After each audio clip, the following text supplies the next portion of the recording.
I've spent a good deal of my time over the last couple of years or so filming other people fly fishing.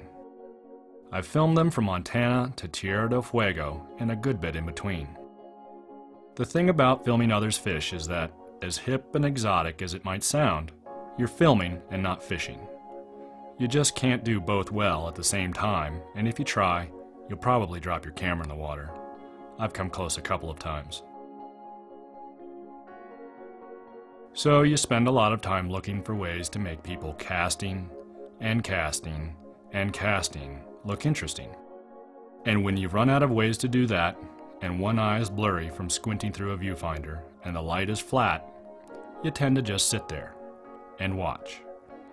And as I've watched as a filmmaker, and I've noticed and wondered. I've noticed the different ways people fish. I've noticed the different distinctions people draw as they fish. I've noticed the different reasons people fish. And after it all, I've come to the conclusion that fly fishing is a joke.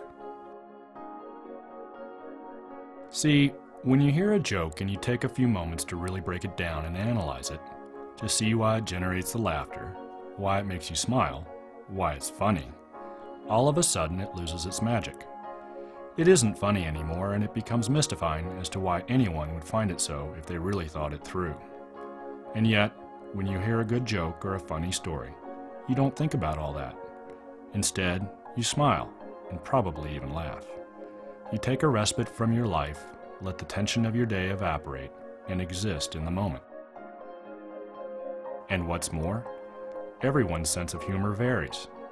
Dry jokes, wry jokes, anecdotes, dirty jokes, and for some people even knock-knock jokes, all have their audiences. What brings a smile to one person's face may not for another, but each finds their niche and each finds their joy. And that joy is in the moment, in actuality, not in theory. I've gone over all this, and I've thought about it, and I've come to the conclusion that fly fishing is a joke. To understand where I'm going here, you have to understand a little bit about fly fishing and the people who do it. Over the years, the sport has been burdened with a stereotype of an elitist endeavor pursued by old, white, country club guys with plenty of money who treasure the hallowed purity of fishing with a fly. That's all true, though nowadays, more and more women are out on the water, and it's opened up to younger, less financially secure trout bums. And that's great, but it's no less elitist. Fly fishers are as quick to judge as always, and even quicker with an opinion as to what the sport is all about.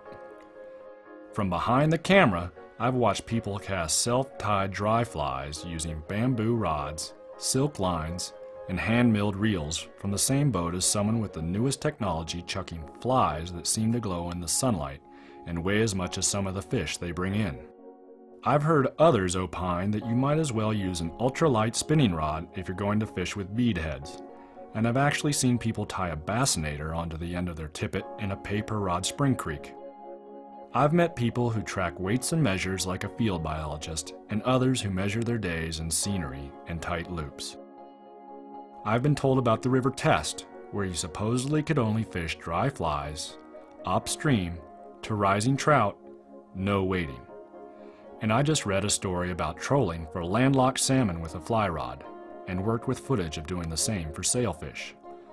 I know people who throw flies to just about anything, including alligators and gophers.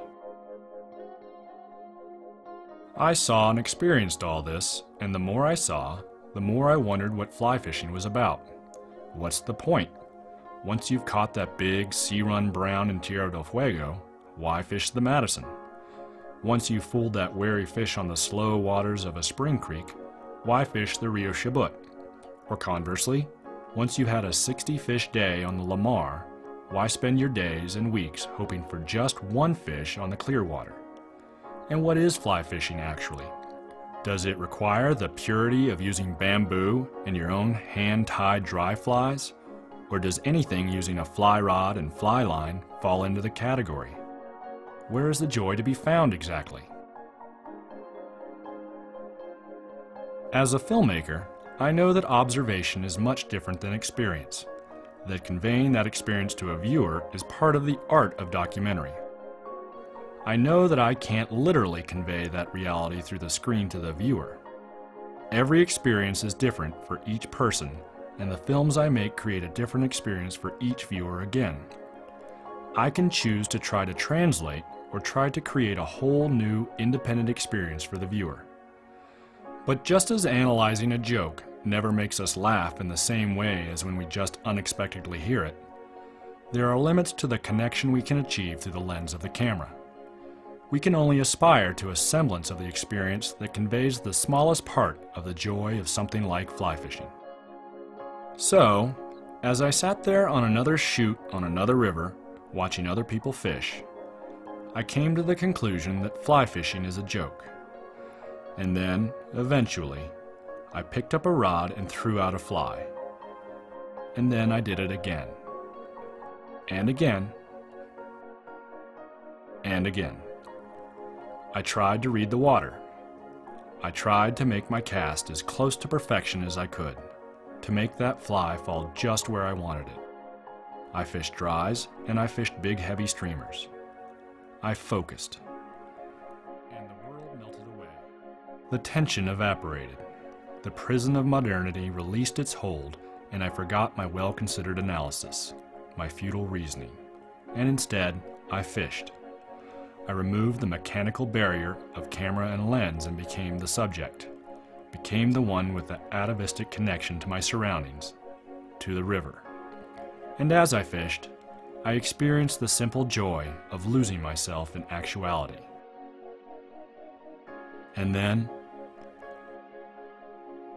I smiled.